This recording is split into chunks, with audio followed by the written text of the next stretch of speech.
Hello everyone. I acknowledge the traditional owners of this land and thank you very much for being a part of it and being in Melbourne for this event.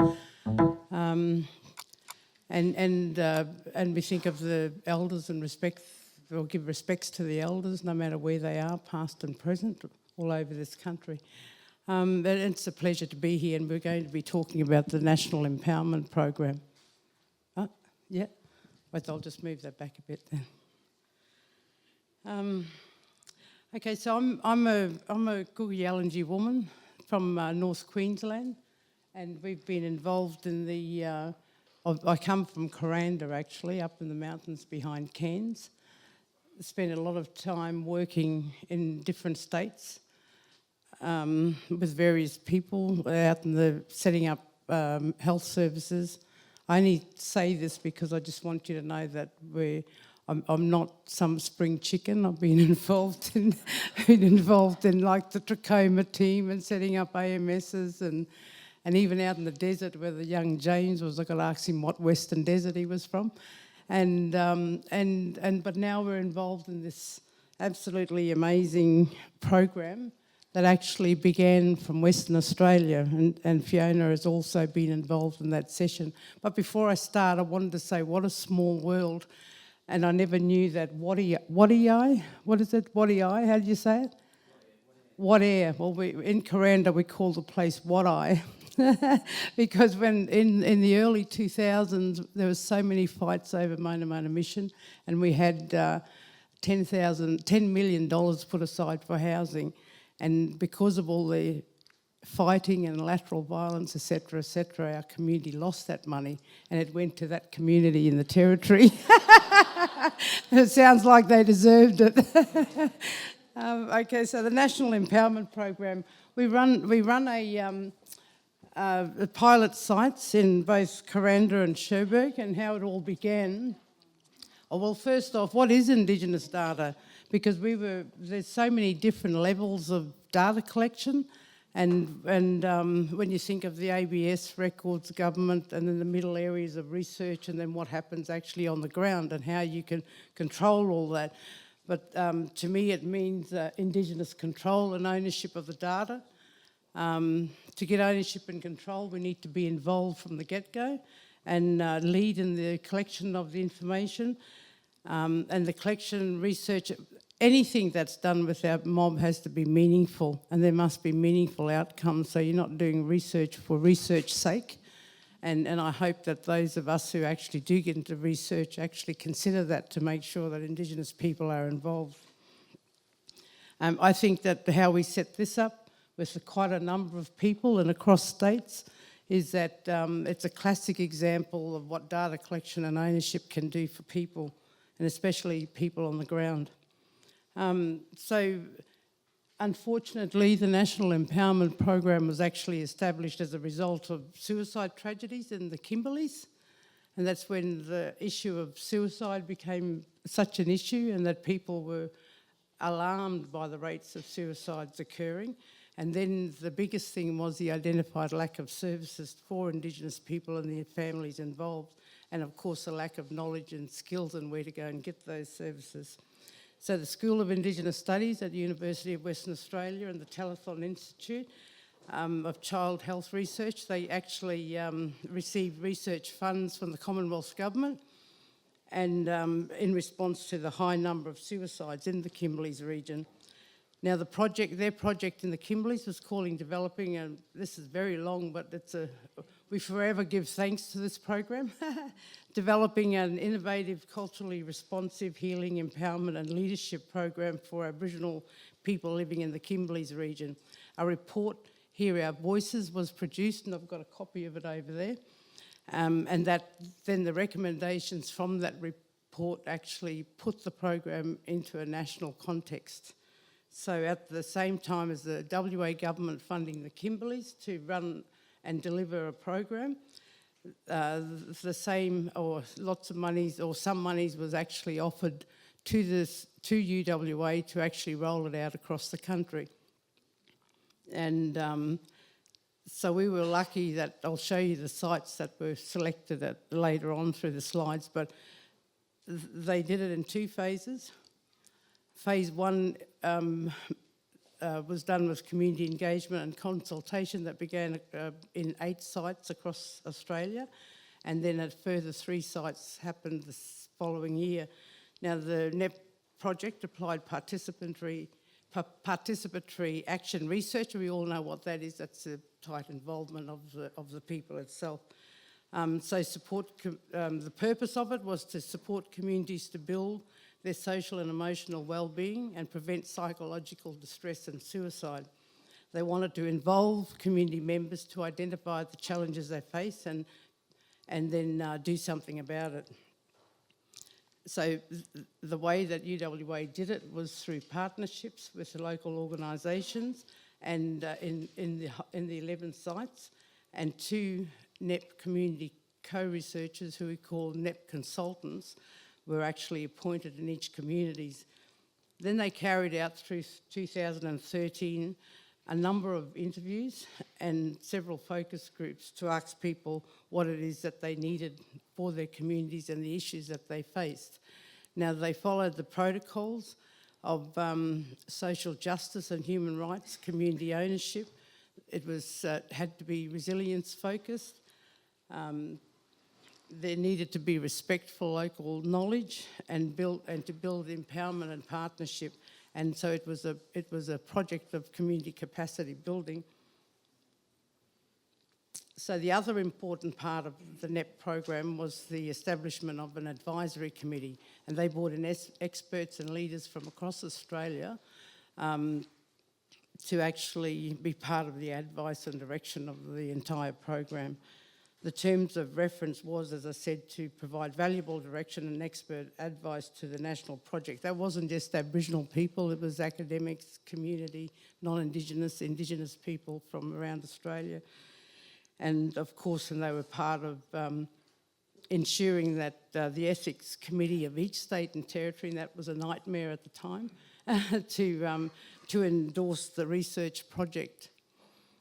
Now, the research was empowerment-based, gave a voice to communities and produced actions to the benefit of the community for post-research.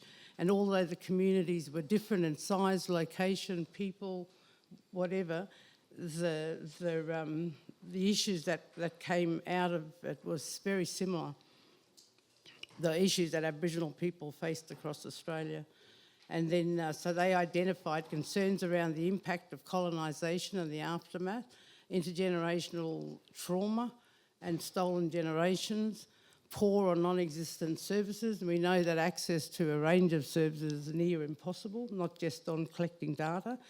Ongoing racism that you're dealing with at a personal level and on a daily basis, or within government policies or within your work structures. The abject poverty of the people, and alcohol and drug misuse, with sometimes it's real in some places and myths in others, but the general view that we're all drunk and we're all lazy and we're all do nothing. And of course there was a deep and passionate concern for culture and a big worry for young people and future generations. The 11 communities also identified that in order to make changes, you have to strengthen and regain resilience and provide a culturally strong environment that supports the recovery and the healing of all members, and looking at a process of decolonisation so that people know who they were, where they come from, how they got to the place that they were at, their responsibility in the family and within their community, and to be able to set goals to make changes for themselves and their family, and remembering that an individual makes up a family and a family makes up a community. And when we're all strong, we can actually do great things together. So again, the common themes that emerged, that any program that had to be developed, that there is a high level of demand for a range of culturally appropriate and locally responsive cultural or SWEB programs, and that programs and the content, design and delivery must be from the people, for the people and by the people. I was sick of having people come in to actually shove stuff down your neck, and that you need to be able to be fully a part of the whole process to make sure that changes can occur. And it must be culturally appropriate again. That word was very significant, and locally based, instead of sending people away from their communities to get what it is that they need to change things. So if you can run it in the communities, much, much better and stronger and more empowering. So each NEP pilot site, when the interviews were done in 2013, they ended up with an overview of their community, or the pilot site that looked at geography and demography, history, and that's where we come across ABC or ABS, and how a lot of the stats were just so incorrect. And in Kuranda, we made sure that they appointed Aboriginal people in 2011 so that we get an accurate picture of how many people were actually living there and in what houses and so forth. But when the data came back, the population had dropped from 1,200 people down to about 600. So it comes back to the housing issue. We actually got monies in 19 million in 2007 to put houses across the district, and they wouldn't build on the mountain. They said it was too hard to build houses, so they built houses in Cairns, Mareeba and Atherton. So in that delivery and provision of housing, we lost nearly half our community by social housing. It was terrible. But anyway, that's another issue. It seems that housing has been an issue in Kuranda. And at the end of it, in that report, and I've got a copy of the report for Cherbourg and a copy of the report for Kuranda on that table. You're welcome to have a look, but ask that no one takes anything unless you ask me and I can get you a copy. There's a list. The consultants were responsible in getting a list of all the relevant Aboriginal organisations and stakeholders of the community, the responses from community members who were interviewed, and recommendations on what and how to address their issues. Now, we raised huge expectations after that interview process in 2013, and we didn't know really where it was going to go, but I'll go on to that a little further. These are the sites that happened across Australia, in Darwin, Kuranda, Cherbourg, Tumala, just over the border in New South Wales, Sydney, Mildura, Mount Gambier, Northam, Narrogin, Perth and Geraldton. And I forgot to say the leading person and the project manager of this was Professor Pat Dudgeon, the first black psychologist in the country. And so thanks to Pat, I've nearly forgot about him. This is her program that we all worked with. She'll kill me. So phase 2, after all that was done, a 2-day social and emotional wellbeing program was provided at each site. The NEP team in Perth actually trained the community co-researchers to deliver and present that empowerment program in the community. And then, of course, community members gained a better understanding of social and emotional wellbeing. And as I said before, it raised so much expectation within the community that it was a bit scary and we really didn't know where we were going with it. And lo and behold, along comes the Queensland Mental Health Commission, who liked the report and funded us for some time. So we'll go through that later. Phase 2 involves the development of the program. We started, and the 2 community researchers stayed employed. So there's a longevity, or what do you call it, when people, continuity, that people actually stay employed. So we had the same people virtually from the beginning to now. Oh gosh, I've got to hurry up.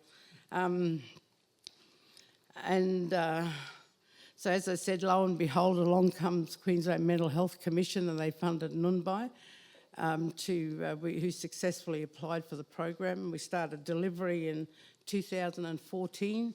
The deliverables were around leadership, community healing and administration. And these are the things that we looked at under leadership: was mental health first aid, formal leadership and mental health training. The beauty of what's happening in the community today, and I need to hurry up so that I could let Kiana talk, is the delivery of we don't call it SWEB, we actually call it the Cultural, Social, Emotional Wellbeing Program. And then we set up a community reference group that advised and directed the project at a local level, and we we try to interact with the interagency meeting. Then we've got healing projects with and for the community, development of resources, and then of course the same old usual, if you don't don't put in reports, you get no money. And the Queensland Mental Health Commission actually promised us a 5-year strategy to fund us up until 2020 for a continuation of it, but that's, don't know what's going to happen. We're actually verbally told that we're not going to be funded next year. So we've got from now until the end of the year to find and confirm further funding. We're not going to let it go lightly because of the things that happens on the ground. I won't go through, that's the program itself. That's not the mark of the beast, 666. It's actually a style of it's a style of how to deliver the program of 2 days, 2 days 2 days per week over 6 weeks, 3 times a year. It's been impossible for us to do that in Kuranda and Cherbourg, so we do 1 day over 12 weeks, twice a year, and we've managed to get quite a few people through the program. And I won't go through that. We do have a measuring test, very important to know, is the Kessler test. It's a very small litmus test of where people are at, and you can get a bird's eye view of stress levels within the community. And it's a way of, we've got ways of tracking and the stories of most significant change. And of course, the people get involved in healing projects and other programs. And one of the most amazing things, I'm going to let Kiana talk about the data, but in Mantaka we did this garden project, and it's just amazing. The people wanted it, they actually set it up. They were on the Work for the Dole project, and we said, we don't work with this Work for Dole project people, so we'll support you, and you go and talk to them themselves. And so they funded it with a project of about 58,000, nearly 60,000 for the year.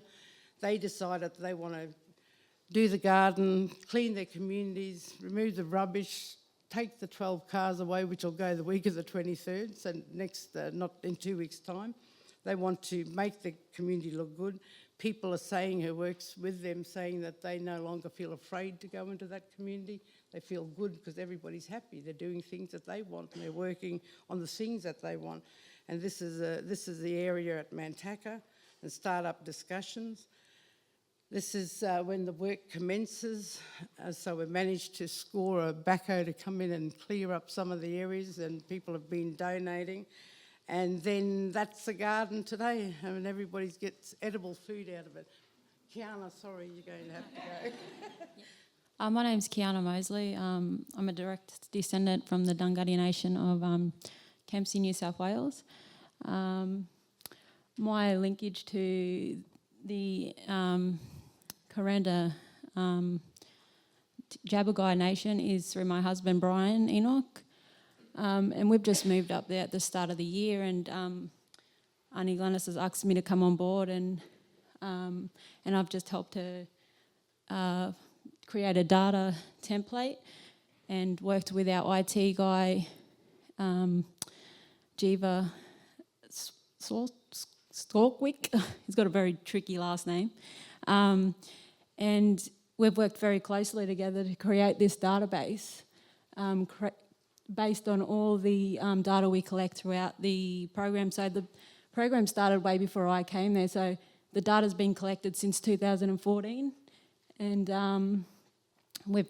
I've just created the template with everything in it, and he's just created this and put it all into place. I've got to walk away from the mic, so I'll show you what it looks like. By the way, it's not fully completed. This here is just, so we don't give out any names, it's just got ID, and he's created this from the ground up, so it was just blank, he's just put this all in himself. Yeah, so it's really hard, I've got to walk away. So what's happened here is this here is just, we've got the town of where it is, because we actually cover a fair few towns, but just for now, just for this presentation, we've just got Kuranda, and we've got ID number, so that's a participant. We know who the participants are, but just for their safety, we just give them a number. Over here we've got their gender, we've got what year they've done it, whether they've repeated it, because some participants we have to repeat. Just if they don't feel like they've been empowered the first time, they come back the second time, and then that gets them over the mark. Then we go down here to the cultural, social, emotional wellbeing data. This here gives us an idea of everything, the age group they're in, whether they've done the consent forms and all that. And then Glenis touched on the K5 measurement tool, which gives us here their number. And then we can go over and evaluate in the next one with the statistics of how far they've come, whether their stress level was high and then dropped, whether it was the same or it went back up. But I'll show you that a bit further on. Then we go over here to the stories. I don't know if anyone has touched on the stories. Okay, so the stories are very, very important to the program. At the end of the whole program, we actually give them a story of most significant change, and they write everything that's changed after the program. And we've got a story here that I'll just put up. Now this one's actually decided she wanted to put her name into it, so she doesn't really mind that her name's being used. But this is her story, if you can read it. And can you see it? Okay, sorry. My name is Carolyn Riley, aged 53, and I am a local lady from Kuranda. I now reside in Cairns with my 3 children. I am currently doing Cert 2 in Disability and Aged Care. I asked Ngoonbi Cooperative Kuranda based if I can do my placement with their home and community care hack program, and sure enough, they put me on board. Coming back to where I used to work at Ngoonbi many years ago, I found there were a lot of changes within the organisation. They created a lot of jobs within the communities of Kuranda, Mariba, Mossman, Yarrabah and Mount Garden. They also employed a lot of Indigenous and non-Indigenous staff within the many projects under Ngoonbi. They provide services to both the Indigenous and non-Indigenous communities. Now that was her change, and that's what she thought, that's what she read. And then she goes, my significant change, that's supposed to be why this change was so significant for her. For me doing this course with the National Empowerment Program, it has brought out a lot of things that I didn't know about my life and myself. Sitting in on the course gave me a good understanding how I can empower myself and my life and life with ability, knowledge and understanding. There are so many different ranges of life, spam and empower. Only to name a few, I would like to give a big hand to the people that brought it to the table, and would highly recommend this short course to anyone. When you go in with an open mind, you will feel good everything when answering truthfully and honestly. Yeah, and that's just one story of a change. And then we go down here and then we've got statistics, and then that's not entirely accurate because we're only just starting this all. But how many with the gender, how many males, how many females, ages, participants that have completed the program. This is the mental health. We actually do a mental health training, first aid, and that's where we. Did you want to touch on that? Yeah, I just wanted to talk about that because with the reports, every report that I would write, we'd have to go back and restructure the information. So this is perfect with having this data sovereignty symposium, because we were screaming for the last few months to say, how on earth surely someone can obviously likening it to a juicer. You chuck everything in, and then it should be able to spit out all this information on a critical mass. What is a critical mass for a community? How do you follow people up? How do you get alert systems on who needs to be referred for some sort of counselling or whatever they need to be referred to? So we needed to have quick access to all these different ways, and to think that this symposium is happening and Kiana coming on board and that they're developing one that would specifically meet our need on the program is just wonderful. And so I hope that soon we'll have the funding, but then we'll be able to actually get up a system where we can just spit information out as we need it, not for our benefit, but for the benefit of the programs you're running, specifically for the people. But thank you very much, and I'm sorry we went a little bit over time. And thank you. It was my first time presenting, so I was a bit nervous. You did very well. Yeah.